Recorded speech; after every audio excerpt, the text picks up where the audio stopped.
बापाला काही होणार नाही हो.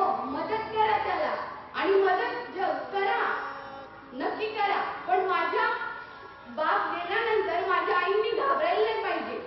रस्ता कसा का असेना मला चालायचंय, मला चालायचंय, रस्ता कसा का असेना मला चालायचंय, रस्ता कसा का.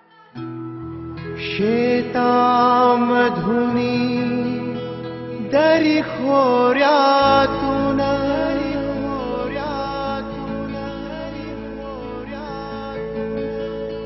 घुमतो एकच टाहो, वाट पाहतो बाबा तुमची, घरास लवकर या हो.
भारताच्या स्वातंत्र्याचा तिरंगा अभिमानानं डौलानं फडकत होता, तर दुसरीकडे आमचा देशाचा जगाचा पोशिंदा शेतकरी हा गळाला फास लावून मोकळा झाला होता. हे का झालं? तर शेतकऱ्यांना आता शहाणं व्हायला पाहिजे. अजिबात आत्महत्या करायचं नाही, डरणे का नाही, वाटेल ते करा, तुम्ही दुसऱ्याला मारा, पण अजिबात तुम्ही आत्महत्या नाही करायची. ओरबाडून जगा नाही तर कसंही जगा, पण जगा. पण आत्महत्या का करतो? त्याच्यावर प्रबोधन कसं होणं गरजेचं आहे. त्या शेतकऱ्यांशी जाऊन संवाद साधायला पाहिजे, घरटी त्यांच्याकडे जायला पाहिजे, त्यांच्या अडचणी समजून घेणं गरजेचं आहे. माझी यशवंतराव गोस्वामी तुम्हाला एकच विनंती राहणार, तुम्ही इतका मोठा बघताय, तुम्ही शिवव्याख्याते शिवाजी महाराज, शाहू फुले आंबेडकरांचा विचार घेऊन जातात, पण तुमच्या सगळ्या भाषणात एक 5 मिनिटं तुम्ही हे प्रबोधन करणं गरजेचं आहे की आत्महत्या करणं हे चुकीचं आहे.